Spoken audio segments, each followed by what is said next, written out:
Noite.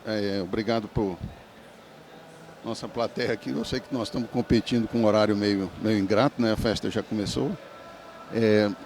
Bom, a gente pediu para incluir esse tema no evento, porque nós acreditamos que essa questão do passivo socioambiental, marca 10 minutos para mim, Tiago, ela é muito importante para o nosso setor, né? Então a gente vai... Bom, a Mira Gold é uma associação que foi criada há pouco tempo. É uma aliança, na verdade, estratégica entre empresas, academia e entidades cuja missão é promover o desenvolvimento da mineração responsável de ouro na Amazônia, né? A diferencial da Mira é que nosso foco é a Amazônia, as empresas fundadoras são da Amazônia e voltada para o trabalho na Amazônia, né? Dentre os objetivos específicos, né, eu vou só ressaltar alguns aqui rapidamente. A ideia é desenvolver tecnologias, né, e metodologia das melhores práticas, que a gente possa transferir essa tecnologia para a pequena mineração, né? A gente acredita que sem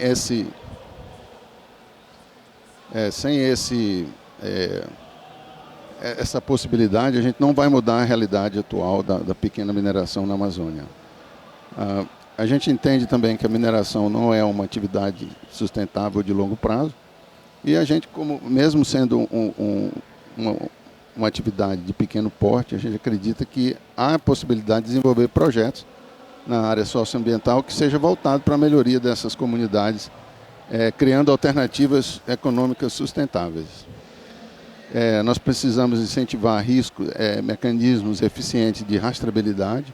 Hoje esse é um tema super importante para o consumidor final de ouro, que ele quer ter uma garantia que aquele ouro está sendo produzido de forma sustentável, e principalmente para a certificação de origem. Então tem muitos estudos em andamento, a gente tem apoiado algumas dessas iniciativas, e a ideia final é cooperar junto ao governo e órgãos reguladores para a implementação de políticas públicas, né, que sejam eficientes para tratar a questão da pequena mineração.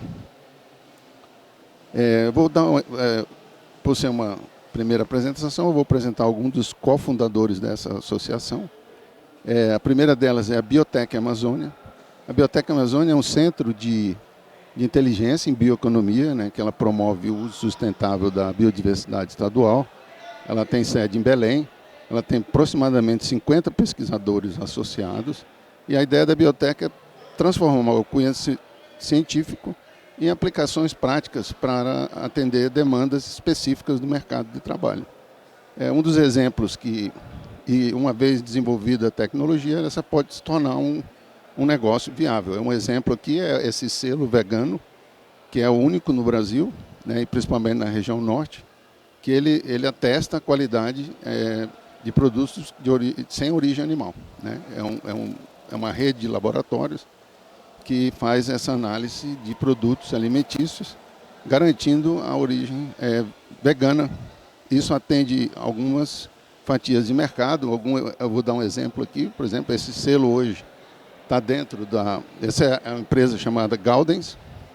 A Gaudens é uma empresa do Pará, voltada para desenvolvimento de produtos de cacau e cupuaçu, né? E ela exporta para a Europa usando o selo vegano da Biotech, né? Ela tem essa certificação da Biotech.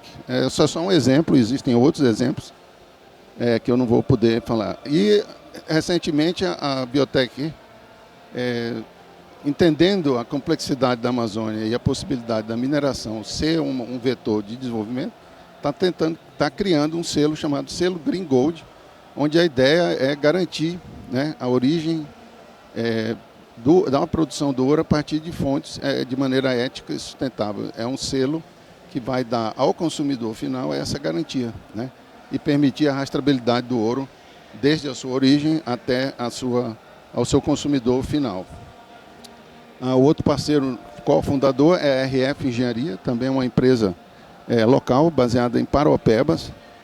Para quem conhece a região de Carajás, sabe que existem muitos resíduos de mineração, tanto da área do garimpo como de empresas. E a RF ela vem desenvolvendo projetos de reaproveitamento de rejeitos minerais na região, né? E eles estão desenvolvendo uma outra linha de produtos chamado biofertilizantes da Amazônia, que é aproveitando resíduos orgânicos das cidades e tirando metais desses resíduos de mineração e fazendo a fabricação de biofertilizantes, né? Além do reaproveitamento de outros materiais de rejeito também. A outra empresa fundadora é a Carajás. A Carajás ela é uma instituição de educação tecnológica em joalheria, né? Eles montaram um laboratório moderno, onde eles treinam e profissionalizam pessoas locais que têm interesse na produção de joias, né, da Amazônia. Eles já têm uma linha comercial agora voltada para joias sustentáveis da Amazônia. Eles desenvolvem toda uma linha de produtos com temas amazônicos, né? E eles estão desenvolvendo agora um projeto de biojoia, que é agregar metal ao artesanato, né? Para tentar agregar valor dentro do mercado, para esse mercado que existe na Amazônia, né? Que é produção de biojoias, com a inclusão de metais. E por último a Goldtech, que é a cofundadora também. A Goldtech é uma empresa de tecnologia e ciência voltada para o aproveitamento de rejeitos de mineração, né? A empresa é dona de uma patente, que é chamada Placas Goldtech, que é uma placa que permite processar concentrados de minério de ouro ou com o mínimo uso de mercúrio. E, mais importante ainda, é a única tecnologia hoje viável economicamente, que a gente conhece, para fazer a descontaminação de rejeitos contendo mercúrio, né? Então, essa é a grande carro-chefe, vamos dizer assim, da Goldtech. Então, esses são os cofundadores. E eu só gostaria de ler essa nota de esclarecimento, porque é muito importante nesse momento da mineração na Amazônia. A Miragold, ela reconhece o papel da mineração, porém, nós não endossamos a sua prática ilegal e nem consideramos tampouco o garimpo, tal qual se desenvolve nos dias atuais, como uma atividade que é capaz de promover o crescimento econômico e social da região no futuro. Eu acho que esse sistema está, no fim, está saturado, e a gente precisa encontrar alternativas para que a gente continue produzindo ouro na Amazônia. Em vez disso, a gente procura a criação dessa pequena mineração responsável. Nós acreditamos que a mineração deve continuar sendo uma opção, tanto a pequena como a mineração industrial, desde que a gente conduza de forma responsável, com a mitigação dos seus impactos. E no momento atual, a gente que vive na Amazônia, frequenta lá e anda por lá todo dia, a gente considera que as complexidades que a gente tem hoje, no âmbito social, no âmbito histórico, no âmbito cultural, na Amazônia, nesse momento nós somos veemente contrários quanto ao avanço da mineração em terras indígenas, que vem sendo desenvolvida há décadas, de forma ilegal. Então eu gostaria de esclarecer, porque no Brasil, quando a gente fala em pequena mineração, há uma total associação com o garimpo, e com garimpo uma total associação com ilegalidade. Então eu gostaria de deixar isso claro na apresentação aqui. Bom, por que nós pedimos para incluir essa questão do passivo? Isso é uma pesquisa, eu não sei se todo mundo teve a oportunidade de ver, mas é uma pesquisa recente feita pela BPM, junto a uma boa amostragem de acho que mais de 270 jornalistas, 230, se eu não me engano, onde foi feita essa pergunta: quais as palavras e conceitos vêm à sua mente quando você pensa em mineração no Brasil? Né? A resposta é... Passou? Opa!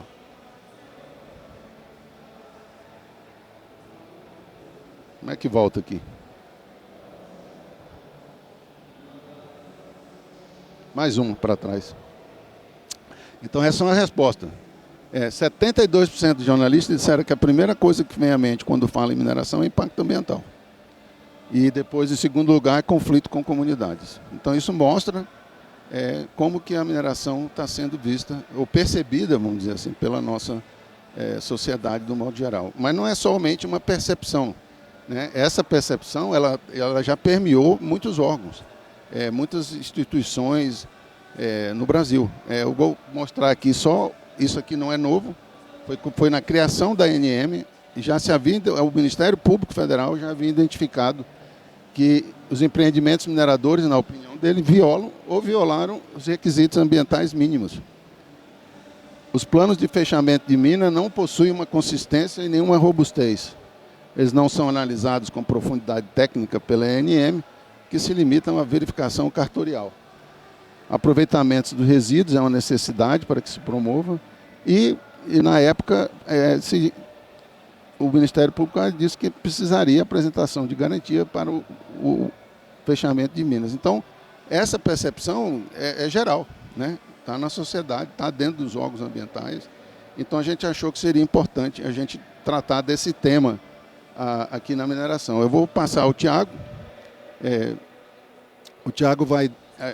A gente achou importante ter essa primeira fala aqui de 10 minutos para a gente entender o que é o passivo ambiental na mineração, né? O que caracteriza um passivo. A gente vai ver que esse conceito é usado muitas vezes de forma errônea e intencionalmente de má fé. A gente vai ter a oportunidade de acompanhar com o Tiago. Obrigado.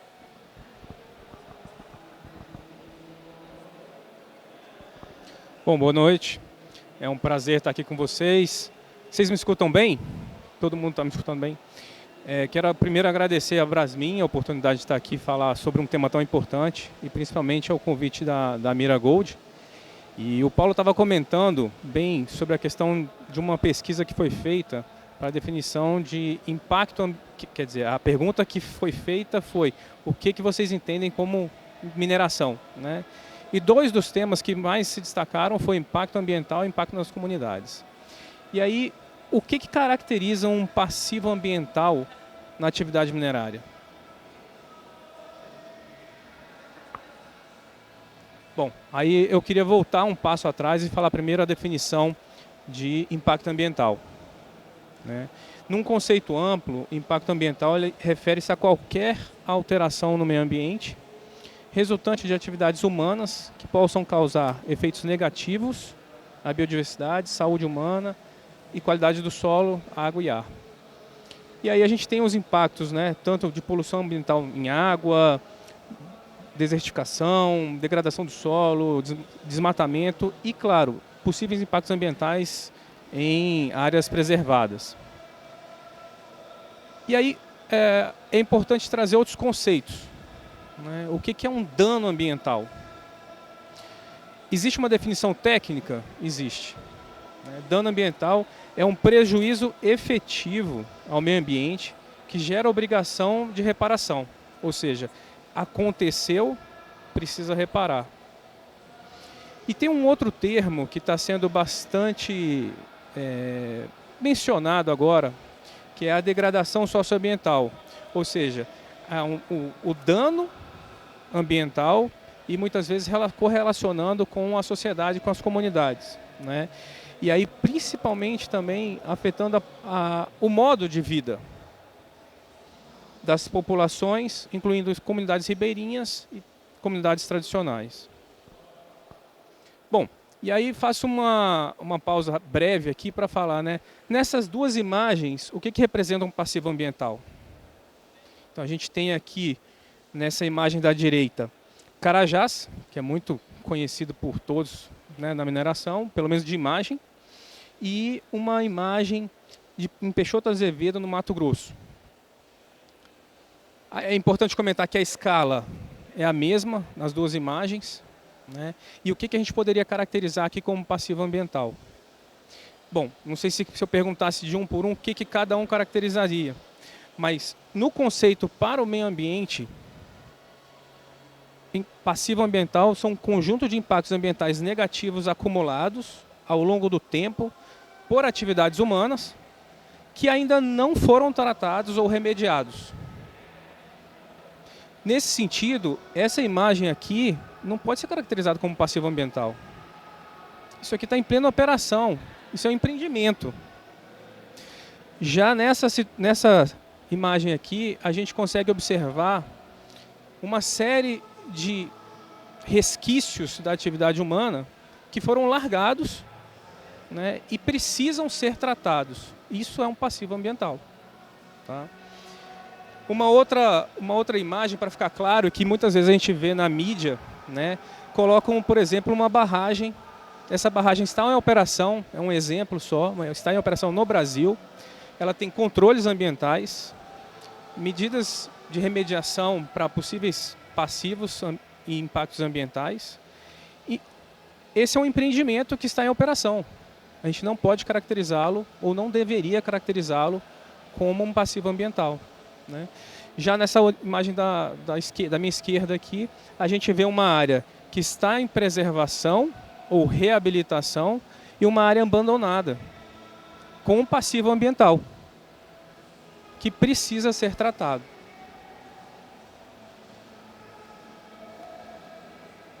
Bom, mas passivo ambiental, é importante comentar que essa informação de passivo ambiental, ela está direcionada a quem? Para qual área? Passivo ambiental para o setor jurídico, para a área jurídica, é a responsabilidade legal de reparar os danos ambientais causados. E aí no slide anterior eu comentei o que era um dano ambiental. E ela está muito. E é importante comentar que é uma atividade, ela foi caracterizada por uma atividade, é um empreendimento ou pessoa física ou jurídica.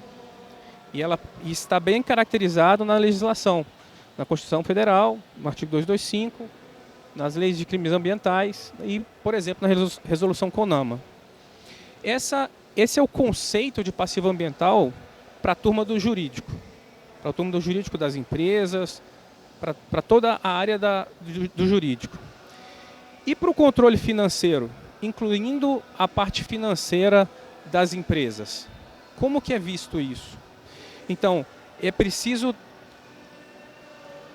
comentar que a gente tem duas situações. O primeiro é uma obrigação presente, ou seja, existe um passivo ali que precisa ser tratado. E o outro é um eventual que aconteceu, né? Então eu preciso tratar e preciso ter recurso ali naquela questão financeira. E o outro é uma provisão de descomissionamento de mina. Tá?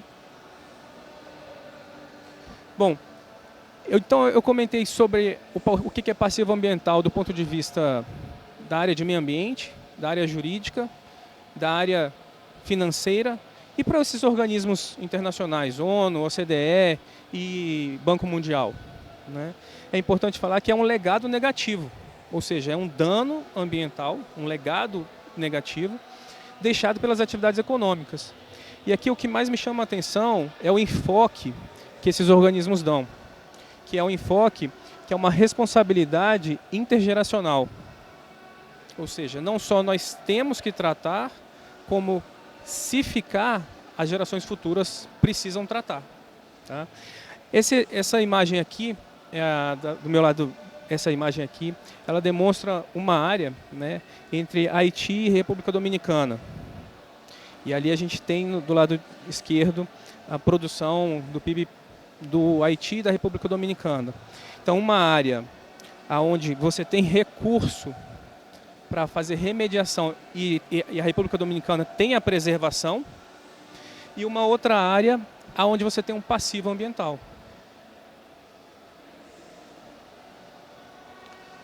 Bom, e aí eu vou passar rapidamente sobre a questão de passivos ambientais e correlacionar isso com a nossa legislação, tanto mineral quanto ambiental.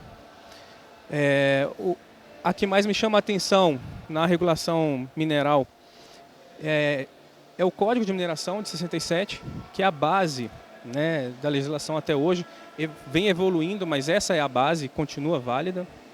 A criação da agência, né, da ANM em 2017. E do ponto de vista ambiental, algumas legislações que já visavam em 81, né, essa questão de proteção e tratativas com o meio ambiente.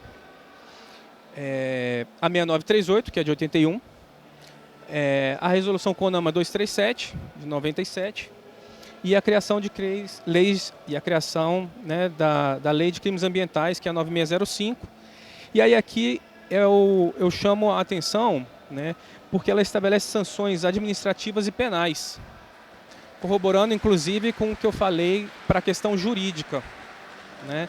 Do ponto de vista jurídico, está bem delimitado né, pela Lei de Crimes Ambientais, as tratativas de impactos, danos e como correlacionar isso com os passivos ambientais. E uma evolução, no meu ponto de vista, tratando da mineração com o meio ambiente, é o plano de fechamento de mina. Ele é obrigatório para todas as minas do Brasil.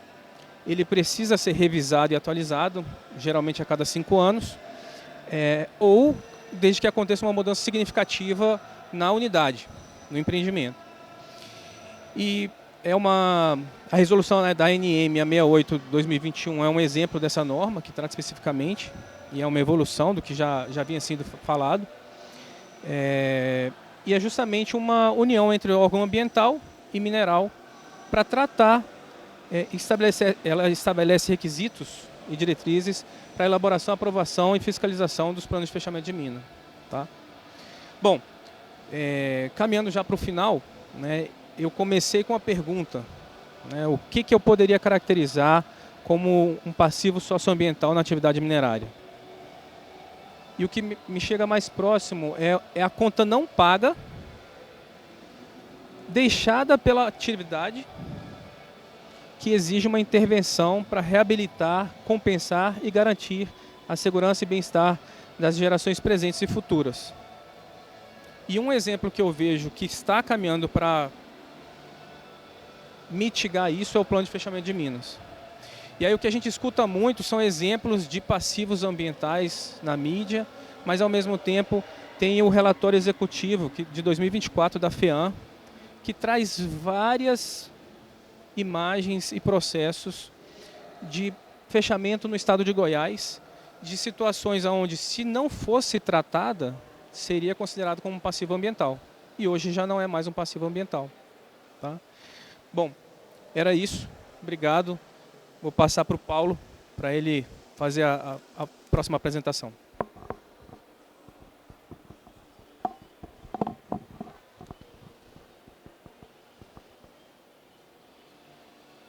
Bom, a outra pergunta que a gente tentou lançar aqui é onde estão esses passivos, né? Quais são eles? Onde eles estão? Né? Que, já que eles existem, a gente precisa saber onde eles estão.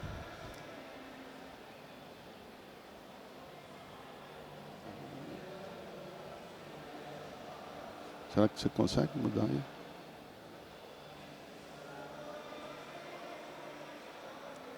Eu vou começar aqui mostrando algumas falas que eu extraí, o seu Mar sabe disso, de uma reunião que teve na ANM, uma reunião participativa da ANM, para discutir a questão das garantias financeiras. Né? E eu achei relevante trazer isso no início dessa discussão, porque eu acho que resume o que a gente sabe sobre passivo ambiental no Brasil. Né? Pode passar outra aí. Esses foram os comentários feitos durante a discussão. A gente não conhece todas as minas abandonadas do Brasil. Isso a gente não conhece. Porque não se tem dados. Há um segundo comentário que foi feito durante a discussão, diz que tem muita mina abandonada. Pode ter certeza. Rocha ornamental, garimpo. E teve um comentário também que me chamou a atenção. Quer dizer, o bom é que ainda não tem ninguém querendo que a gente vá lá recuperar. Né? Esse foi um comentário da ANM. E o outro comentário foi que a agência não dá conta sequer com os regulados que atuam dentro da legalidade. Imagina com aqueles que estão esperando de maneira irregular ou abandonaram o empreendimento. Então, essa é uma constatação que surgiu na discussão sobre a questão da regulação financeira. O Selmar teve, e a equipe, né, dele tiveram uma tentativa de avaliar onde é que estão esses passivos, quais são. Né? E eles fizeram um exercício onde eles pegaram o universo de concessões de lavra, de licenciamento, ou seja, todo o título autorizativo de lavra existente na base de dados da ANM, eles chegaram a esse número aí de 36 mil pedidos. E desses pedidos, quantos tinham pedido de renúncia e quantos processos teriam CNPJ baixados. Então, eles inferiram que haveria uma possibilidade de ter, pelo menos, né, 3.943 processos com indícios de abandono de mina. Eles não afirmaram que estavam abandonados, mas que tinham indícios de abandono de mina. Agora é interessante como isso repercutiu logo em seguida na mídia, né? O Instituto Escolha já publicou. Tem 33.900 abandonadas no Brasil, sem recuperação ambiental e social. Eles já acrescentaram o social.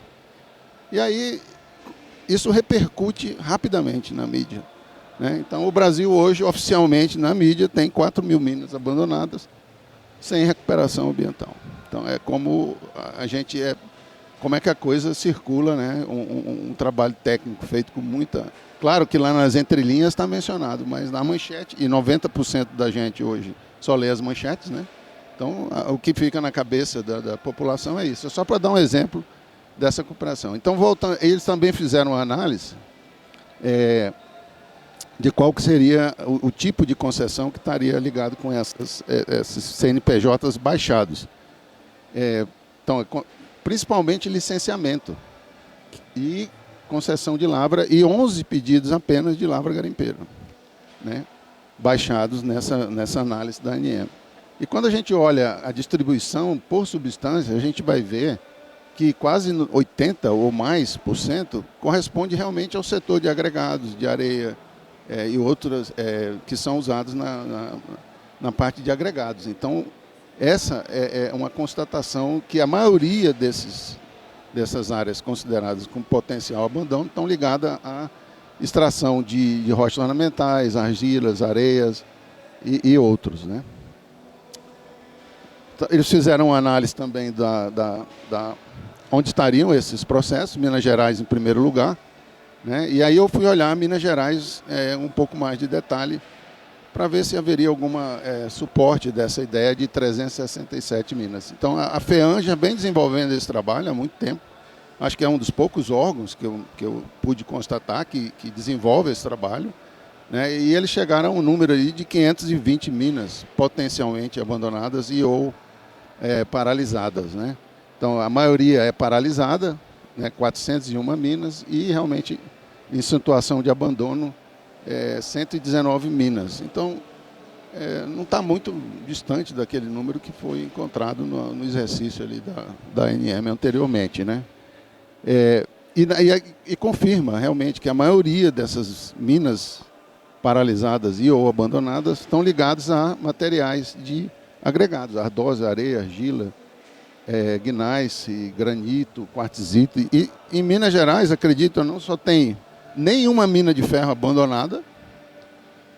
Elas têm minas paralisadas, mas abandonadas eles não encontraram nenhuma. E de ouro tem 2 minas abandonadas. Então, quer dizer, é um número muito diferente do que a mídia faz você pensar que está acontecendo no Brasil, né? Por isso que aquela definição do Tiago, do que significa um passivo ambiental. Na realidade, isso não são passivos ambientais, porque elas não estão caracterizadas dessa forma, né? Agora eu queria voltar só um pouquinho aqui na questão, essa pesquisa pode induzir uma ideia de que a lavra garimpeira não é um problema, porque olha só tem 11. Pô, a lavra garimpeira não é problema, né? É uma falsa informação. Aí eu fui atrás dessa informação para tentar entender um pouco mais sobre isso. Bom, aí eu caí no ouro, que é a principal atividade garimpeira, está ligada com o ouro. Nós somos um país abençoado. Nós temos províncias minerais em todos os estados, de norte a sul do Brasil. Essa é a nossa maior riqueza do Brasil, é o ouro, né? E, obviamente, eu fui olhar a província, eu peguei um caso, né? Porque cada região, cada estado, cada história tem uma situação. Eu, como trabalho no Tapajós, eu peguei a questão do Tapajós, né? O que você vê lá no lado direito, que seria essa área ali no Pará, né? Que hoje é uma das maiores províncias auríferas do Brasil. Essa área sozinha cobre 115 mil quilômetros quadrados. Para a gente ter uma ideia de dimensão, é 2 vezes o tamanho de Portugal e metade da Itália, né? Essa é a dimensão de uma província mineral no Brasil. Então veja o tamanho do problema que a gente tem para resolver. E o que vocês veem em vermelho ali são áreas garimpadas. Qualquer um de nós pode ir na imagem de satélite, isso fui eu que mapeei lá na minha sala, você consegue ver todas as áreas que estão impactadas pelo garimpo. E os pontinhos em azul são as ocorrências da CPRM. Então eles batem perfeitamente, né? E aqui eu vou dar uma ampliada, né? Então, esse é o tamanho do impacto da mineração garimpeira na província Minerais Tapajós. Né? Todas essas áreas em vermelho estão impactadas de alguma forma. Então, são 6 mil quilômetros de drenagem. Se você pegar isso e somar linearmente, nós estamos falando em 6 mil quilômetros de drenagem impactadas pela mineração garimpeira.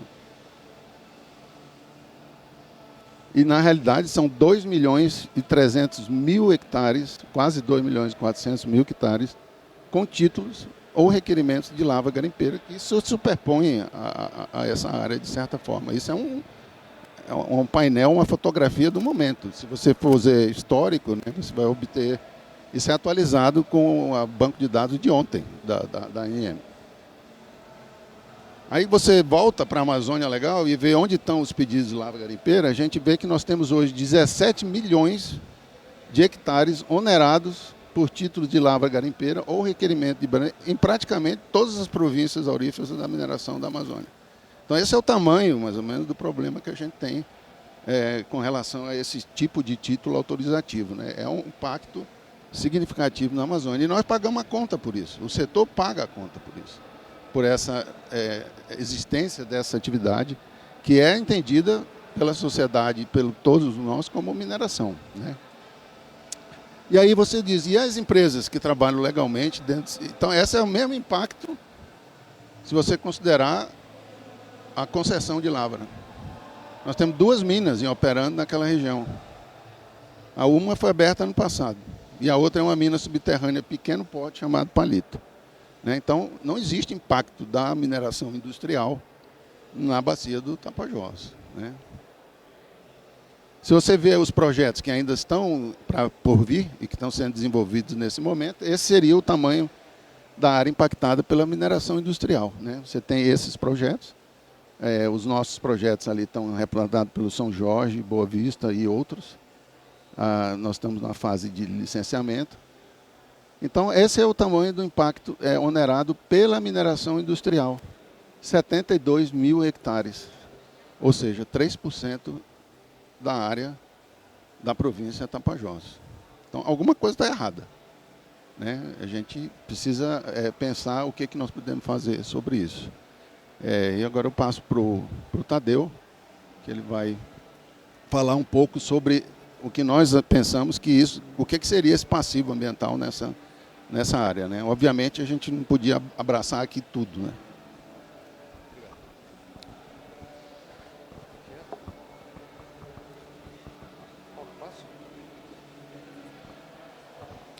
Obrigado, Paulo. Boa noite a todos. Sou geólogo, Tadeu Veiga. Falo aqui em nome da Goldtech e agradeço a Brasmin e a Mira pelo convite. Vou colocar minha apresentação. Tenho 47 anos de experiência em ouro na Amazônia e 35 trabalhando com a questão do mercúrio, desde 1990, especificamente com mercúrio.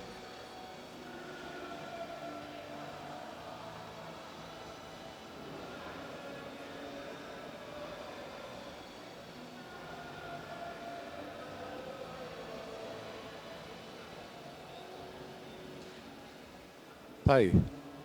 Então, começo chamando a atenção para a urgência em responder essa pergunta. O que fazer com os passivos socioambientais resultantes do uso descontrolado de mercúrio na extração de ouro na Amazônia?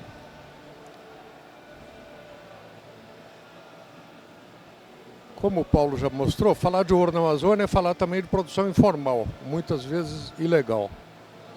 As consequências são conhecidas, entre outras o desperdício de ouro, a degradação ambiental e especialmente a poluição por mercúrio. A gente sabe que o mercúrio se irradia hoje, se alastra a partir de milhares de áreas garimpadas, alastrando-se nas águas, florestas, plantações, pastagens. A poluição por mercúrio afeta terras indígenas, reservas ambientais, assentamentos rurais, núcleos urbanos e até minas organizadas. As consequências são imprevisíveis. por falta de soluções práticas e viáveis, em geral, nada se faz. A questão é sempre anunciada com alarde, mas ação prática não existe nenhuma. O mercúrio descartado permanece latente, ou pior, vai sendo irreversivelmente incorporado e acumulado nos seres vivos. Enquanto isso, os garimpeiros permanecem desassistidos, se sem alternativas práticas para produzir com rentabilidade e controle ambiental. Isso aí, imagens de 1991, já no garimpo do Patrocínio. E de lá para cá a questão só aumentou. Temos uma proposta prática, a aplicação da tecnologia GoldTech, que é uma tecnologia inovadora em âmbito mundial. São placas mercurizadas, revestidas por mercúrio, diferentes das placas azogadas, das placas de cobre com mercúrio, que são usadas desde o século XIX na Califórnia. Essas placas GoldTech, elas servem à apuração de concentrados de minerais pesados. Elas substituem a bateia. Isso eu posso assegurar porque nós já fizemos inúmeras aplicações em situações diversas, sempre com resultados positivos. Elas são eficientes, resistentes, simples, seguras, fáceis de usar. E proporcionam recuperação eficaz de ouro livre contido em minérios oxidados, aluviões e solos. Mais importante, removem mercúrio e ouro contidos em rejeitos contaminados. Então, as nossas patentes e a inscrição no cadastro do IBAMA. Do lado direito em cima tem a foto de um protótipo usado desde os anos 90. E embaixo a limpeza da placa, onde o amálgama é aglutinado ali, ele é removido com uma buchinha de cozinha. Não precisa de raspar, não precisa de aquecer, não precisa nada disso. O começo da história foi contado nesse livro, aí, que foi editado pela Unido, CETEM e instituições associadas. Mercury in the Tapajós Basin, de 2001. E o desenvolvimento da tecnologia GoldTech foi retomado em 2022, quer dizer, recentemente, com diversas aplicações bem-sucedidas já. A gente destaca aqui 4 casos em situações bem diferentes, em minas e garimpos, de Goiás, Minas Gerais, Pará, Mato Grosso, tratando quantidades expressivas de rejeitos diversos e também de concentrados de amalgamação, e sempre recuperando quantidades expressivas de mercúrio e de ouro. Desde 2023, nós contamos com um acompanhamento técnico do Núcleo de Pesquisa para a Pequena Mineração Responsável da USP, o NAP Mineração, que é a entidade responsável pela elaboração do Plano de Ação Nacional para a implementação no Brasil das diretrizes da Convenção de Minamata sobre Mercúrio. Como o Paulo já disse, a GoldTech atua em parceria com a Biotech Amazônia, responsável pelo projeto Green Gold, e com outras instituições recentemente irmanadas na criação da Amira. Estamos avançando na implantação de operações demonstrativas em áreas selecionadas, destinadas à validação da tecnologia GoldTech em condições locais e posterior difusão, visando a descontaminação de rejeitos e extração sustentável de ouro. Nós entendemos que são projetos educacionais, no sentido pleno, voltados ao desenvolvimento de novos modelos para a mineração de ouro em pequena escala. E serão implementados como políticas governamentais para o desenvolvimento regional. Então a gente destaca 2 casos que estão mais avançados. O projeto Ouro Limpo no Amapá, em articulação com o governo do estado do Amapá e cooperativas de garimpeiros atuantes nos distritos de Vila Nova e Lourenço. E o projeto Ouro Limpo no Tapajós, que está em articulação com cooperativas de garimpeiros e prefeituras na região de Novo Progresso e Itaituba.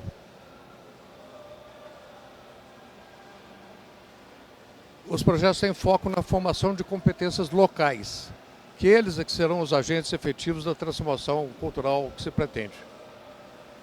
Os próprios garimpeiros serão responsáveis pela gestão do passivo socioambiental e pela adoção de boas práticas para a garimpagem responsável.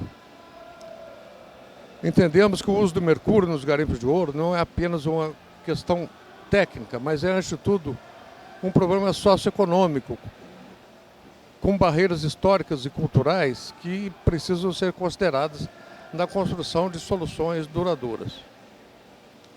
A mera proibição do uso de mercúrio já se mostrou simplista e ineficaz, conhecendo a complexidade e a dimensão do problema e as naturais dificuldades de fiscalização e controle.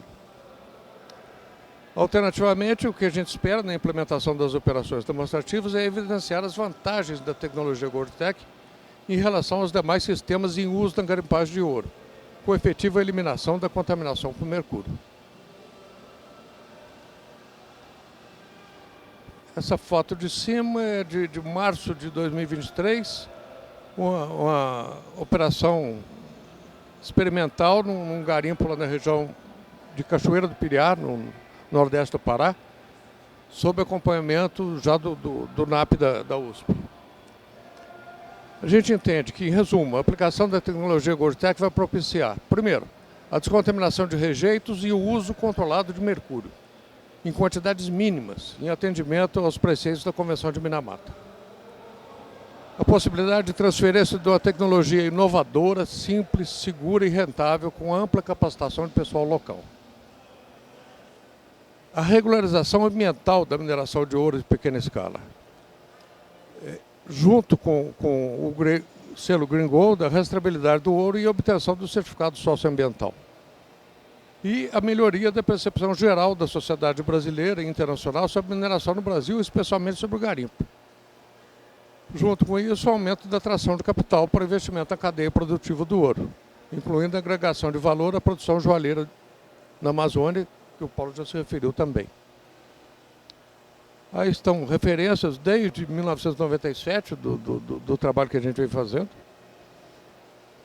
algumas disponíveis na internet, e ao final, contato e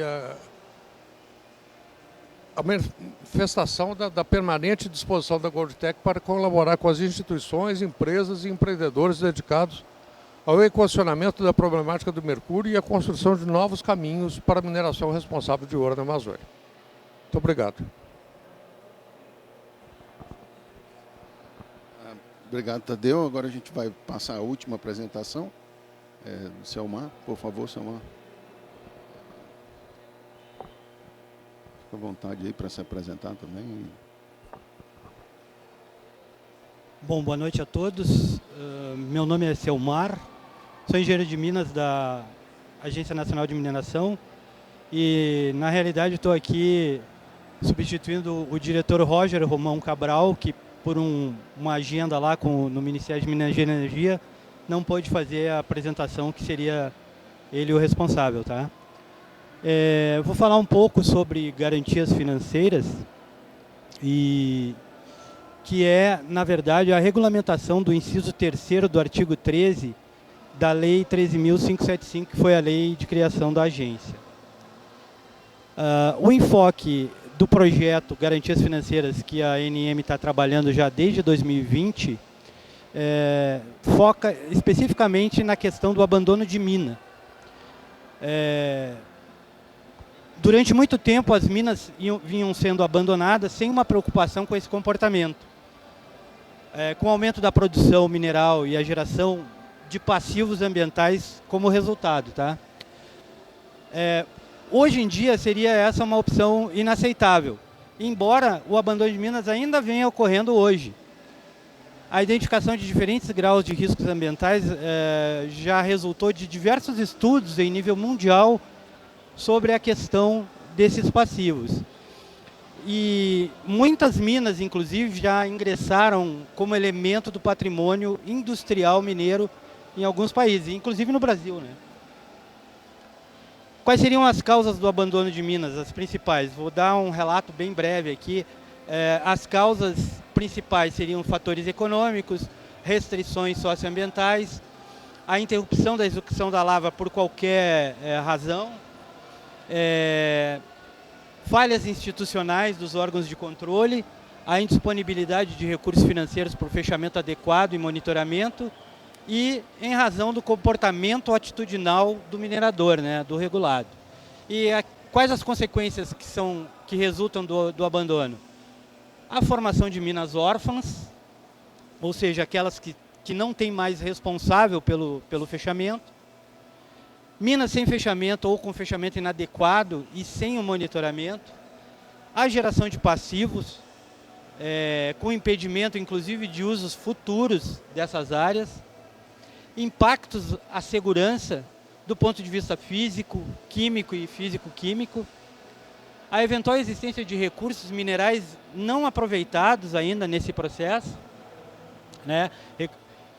Demandas judiciais e responsabilização solidária até dos órgãos públicos e sentenças judiciais condenatórias levando a destinação compulsória de recursos públicos para o fechamento dessas minas.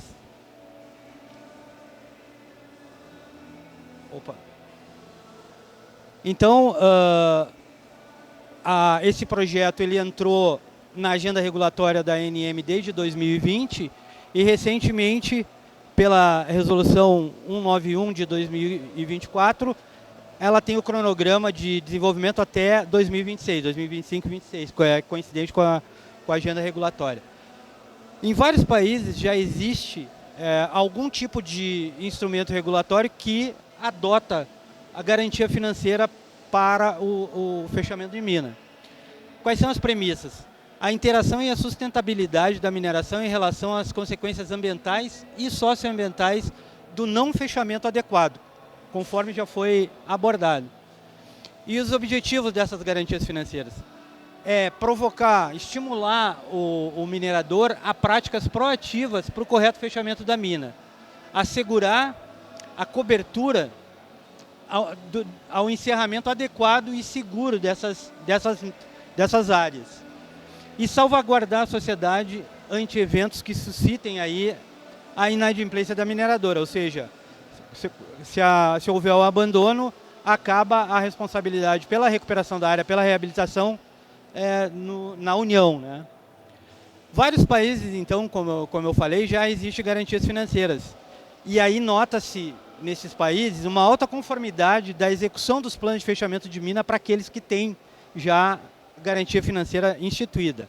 Na Austrália, por exemplo, que legisla independentemente para cada província, na província de Queensland, a regulação ocorre inserida no Mineral Resource Act e no Environment Protection Act. São duas leis locais lá que fazem a regulação do fechamento de mina e das garantias financeiras. Na província de Vitória, ela está diretamente nos títulos de reabilitação de áreas. Ela está incluída nessa forma de aporte. No Chile, desde 2012, já existe uma legislação específica que trata de garantias financeiras. E abrange titulares, em especial, com uma produção ROM maior que 10 mil toneladas mês. Na África do Sul, a legislação determina ao titular dos direitos de lavra e de prospecção, inclusive, a elaboração de um plano de reabilitação que já contemple as garantias financeiras. No Canadá também, como na Austrália, a legislação também vigora por província. E na Colômbia Britânica já existe ali um rol de documentos e formas, modalidades de garantias que são adotadas. Na província de Ontário, tem um regulamento lá, esse 240 de 2000, que estabelece que todos os envolvidos na reabilitação de áreas deverão cumprir as normas e procedimentos, os requisitos do Código de Reabilitação, aplicando garantias financeiras para a reabilitação e fechamento das minas. Então, nesse projeto que a ANM está desenvolvendo, já há 5 anos, o problema regulatório ele foi consolidado como sendo o risco do abandono de minas sem a execução do adequado plano de fechamento e das medidas de recuperação pós-fechamento. Opa! Deu um probleminha. Ah, tá. Então, os objetivos regulatórios quais seriam nesse projeto? O objetivo principal seria buscar inibir o abandono de minas a partir do incentivo à mudança de comportamento atitudinal do regulado, induzindo a este a execução das ações de fechamento visando obter a restituição dessa garantia previamente aportada. E como objetivo secundário, a acumulação de recursos para, na eventualidade de se concretizar o abandono, que a ANM tenha lá os recursos para executar, então, o plano de fechamento de mina que foi previamente aprovado. Quais as evidências que justificam esse processo? Existe um estudo acadêmico que foi feito lá em 2022, onde foram encontradas 4.064 minas com potencial de estarem em condição de abandono. Assim como o estudo do próprio grupo de trabalho, que foi desenvolvido, como o Paulo já mencionou, foi encontrado ali 3.943 minas com potencial de abandono, ou seja, quase 11% do total de títulos vigentes à época. Então, quer dizer, são números muito próximos. Aí fez-se também uma estimativa de custos relacionados ao abandono de mina. Inicialmente pegou-se uma amostra de 34 empreendimentos, que depois foi reduzida para 28. Por quê? Porque os documentos analisados foram os planos de fechamento de minas que foram protocolizados na ANM, mas na análise desses planos se encontrou inconsistências de diversas ordens. Então, aquelas que tinham menor número de inconsistências, então foram utilizadas para fazer esse exercício. E aí se encontrou, no relatório do Comitê Técnico de Acompanhamento da Recuperação Ambiental lá da Bacia Carbonífera de Criciúma, uma cifra de 496 milhões e 16 mil reais previstas para ser aplicada pela União na recuperação ambiental da bacia até 2049. Então, quais são os principais aspectos de um dispositivo regulatório que vai resultar desse processo? Como escopo, nós teríamos a regulamentação dos procedimentos para apresentação das garantias financeiras, assegurando os recursos para a execução do plano de fechamento de mina, a definição das modalidades aceitáveis aí para a apresentação das garantias financeiras e os critérios e valores mínimos a serem garantidos. Qual é a expectativa? É que as garantias financeiras devam ser apresentadas de acordo com uma ou mais modalidades, visando assegurar os recursos para a execução do plano de fechamento, previamente aprovado pela ANM. As garantias financeiras previstas provavelmente serão exigidas aí para que como requisito para que a empresa dê início à operação e deverão ser apresentadas de forma a compor progressivamente a execução do plano de fechamento de mina. Algumas modalidades que foram discutidas e estão propostas já seriam um fundo de provisionamento, carta fiança bancária e seguro garantia. Ressalto aqui que não está fechada essa questão das modalidades, porque como é uma coisa recente, uma coisa nova, não existe ainda produtos prontos para que se possa utilizar, né? Então essa, por enquanto, ainda está na fase de discussão. Vou voltar aqui.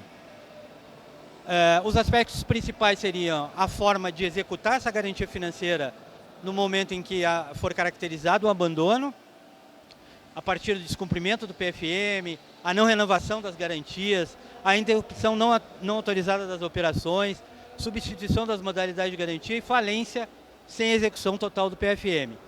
E, por outro lado, a exoneração da garantia, ou seja, a restituição da garantia ao regulado, quando essas garantias, quando for executado e tiver a aprovação do relatório de execução do plano de fechamento pela ANM, o regulado, então, poderia recuperar esses valores apresentados em garantia.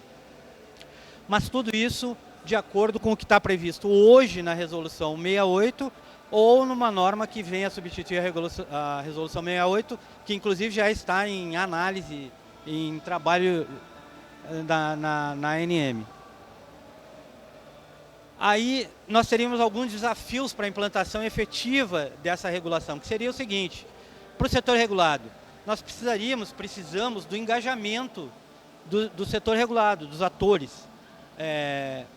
Teria que haver um redimensionamento dos projetos mineiros aí dos regulados, né? E, inclusive defende-se aí que essa garantia ela ingresse no processo ali de avaliação econômica como investimento dentro do próprio fluxo de caixa do projeto. Considerar a garantia financeira como investimento, então, desenvolvimento de uma cultura do fechamento progressivo da mina e não deixar para fazer isso só no final. O estímulo ao fechamento visando a recuperação desses recursos aportados.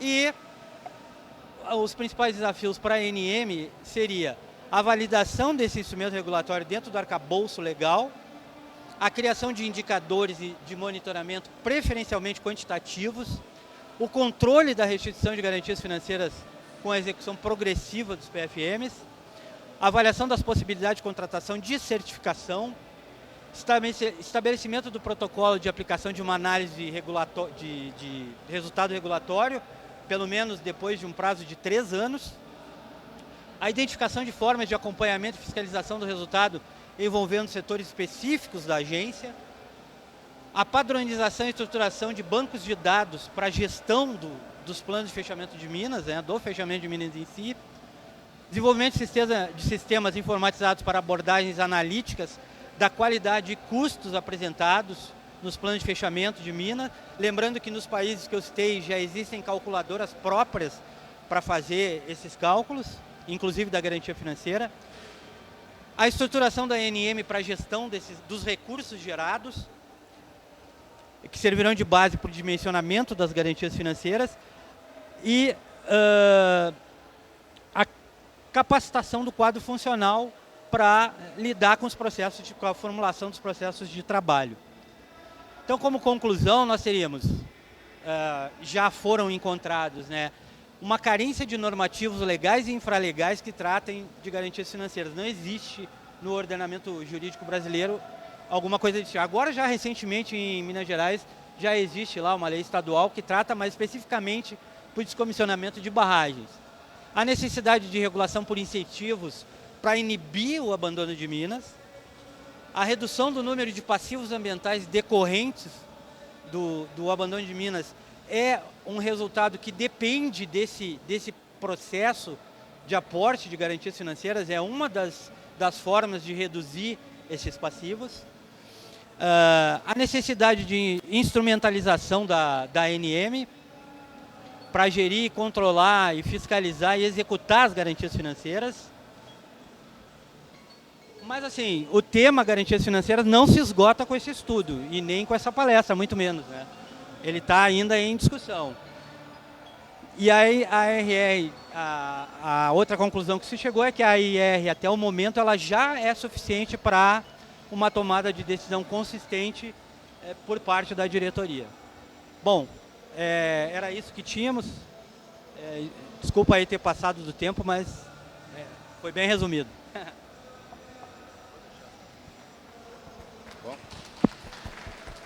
Bom, eu queria agradecer ao Selmar a apresentação. Só para encerrar, eu acho que eu gostaria de pedir ao Elmar, que gentilmente se dispôs a vir assistir essa apresentação, que ele colocasse uma impressão final do que ele entendeu aqui dessa reunião, e depois, se alguém tiver alguma pergunta, a gente gostaria de liberar para responder 1 ou 2 perguntas devido ao adiantado da hora. Elmar, eu pediria que você, por favor, fizesse esse fechamento para nós aí, te agradecer muito a sua presença aqui, realmente muito importante para a gente. Bom, gente, boa noite. Depois dessas apresentações, eu quero contar um pouquinho de uma história a respeito contar um pouquinho da história a respeito dessas placas, dessa tecnologia de placas mercurizadas. A GELS é uma empresa de serviços, de projetos e serviços da mineração brasileira. A empresa completa esse ano 51 anos. Nós esperamos 50 para acreditar que foi uma boa ideia. E há muitos anos atrás, certo? Nós tivemos contato e conhecimento, Tadeu e eu tivemos conhecimento com essa tecnologia das placas mercurizadas.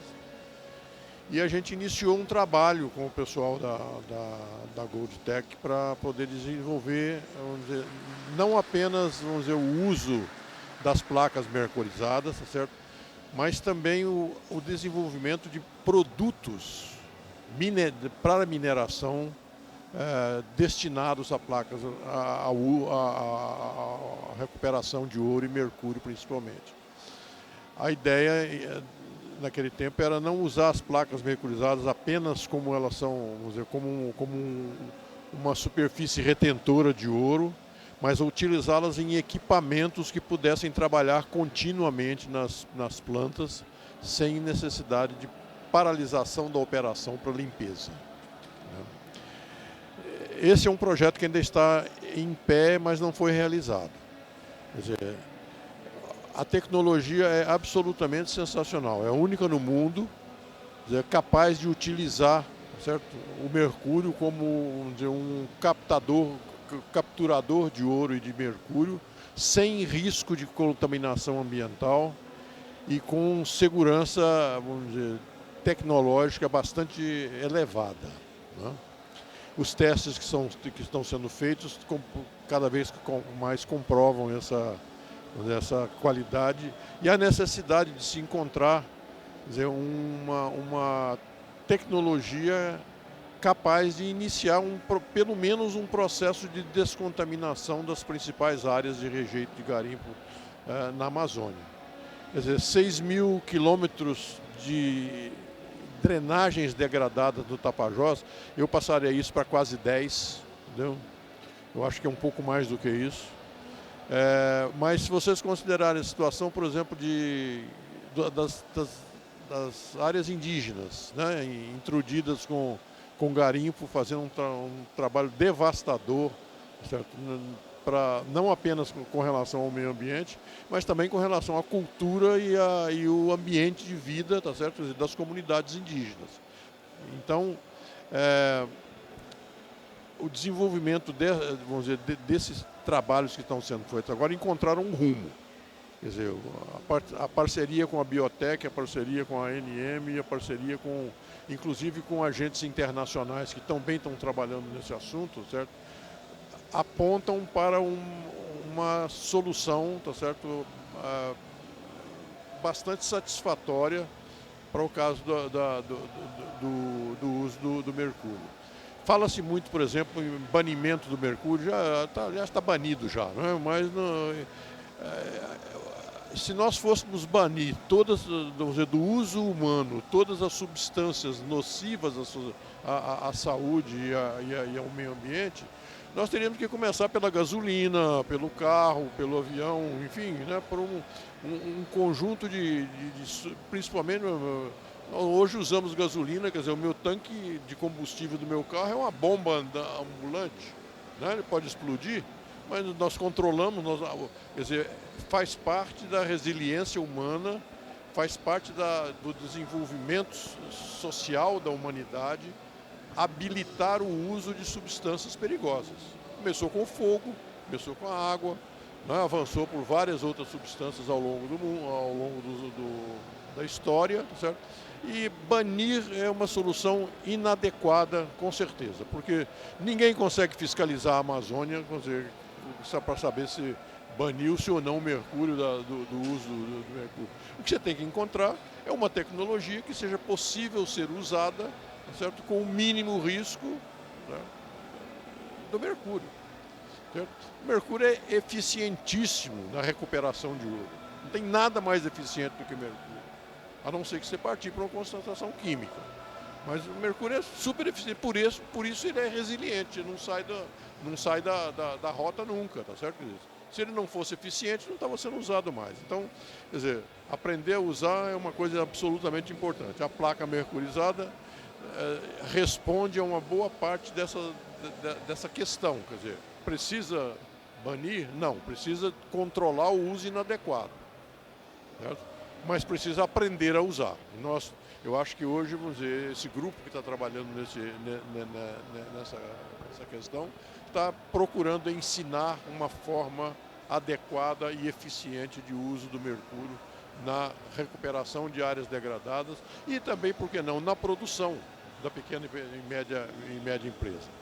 E a gente espera que no futuro equipamentos utilizando a placa mercurizada ou utilizando a tecnologia da placa mercurizada permitam que elas sejam utilizadas em minas maiores, em ambientes, vamos dizer, de produção mais sofisticados, porque, vamos dizer, como tecnologia, ele cabe nesses ambientes. Nós agora, vamos dizer, essa nova etapa terá que ser trabalhada, né? Minha recomendação para que isso ande é simples, são três recomendações apenas. A primeira recomendação é o seguinte: simplificar, quer dizer, eliminar a burocracia do caminho do desenvolvimento tecnológico. Certo? Isso é uma coisa complicada, o brasileiro, vamos dizer, é um herdeiro da Península Ibérica, é naturalmente burocrata, nós queremos mudar, vamos dizer, a sociedade produzindo leis, quando na verdade, quer dizer, teríamos que seguir o modo anglo-saxônico de regulamentar o uso social da sociedade, os costumes sociais da sociedade. Acho que a gente tem condição de fazer isso. Quer dizer, quanto mais simples e menos burocrático for esse processo, mais rápido ele se implanta, mais eficiente ele será. A segunda recomendação é a seguinte: não desistir. Certo? A resiliência nesse assunto é uma coisa extremamente importante. Nós estamos falando de coisas que já estavam sendo cogitadas há 20, 30 anos atrás. Certo?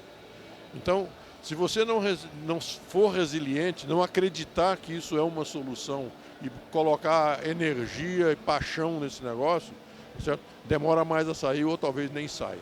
Certo? Terceiro, poder de convencimento. Não existe... quer dizer, o exemplo, quer dizer, a demonstração não é a melhor maneira de ensinar, é a única. Tá? Se você não demonstrar, você não convence quem vai usar, alguém que já usa um modelo antigo, um modelo superado de produção ou de remoção de resíduos tecnológicos, de danos ambientais, você não vai convencê-lo, certo? A não ser pela demonstração. Então, esse trabalho de demonstração, trabalhar com os garimpos, trabalhar com as empresas pequenas e registrar rigorosamente os resultados, né, é uma coisa extremamente importante. Tá? Quer dizer, é preciso ter paciência, registrar os resultados, certo? Não é publicar um artigo dizendo o que aconteceu lá, não. Certo? É registrar, é ter um registro confiável do passo a passo de cada uma dessas experiências, dos seus resultados mensurados e validados. Tá? Quer dizer, esse é o processo que toda a tecnologia do mundo usa. Então essa aqui também tem que usar essa tecnologia. Basicamente é isso, eu quero cumprimentar o pessoal pelo trabalho, entendeu? Eu acho que está indo bastante bem. Né? E eu acho que, antes de entregar os pontos, eu ainda vou ver esse negócio funcionando com a despoluição do Tapajós, por exemplo, que é uma área muito querida da gente, trabalhamos todos lá, né? E de repente a gente ainda vai ver coisas muito bonitas acontecendo ali. Obrigado, Virgínia.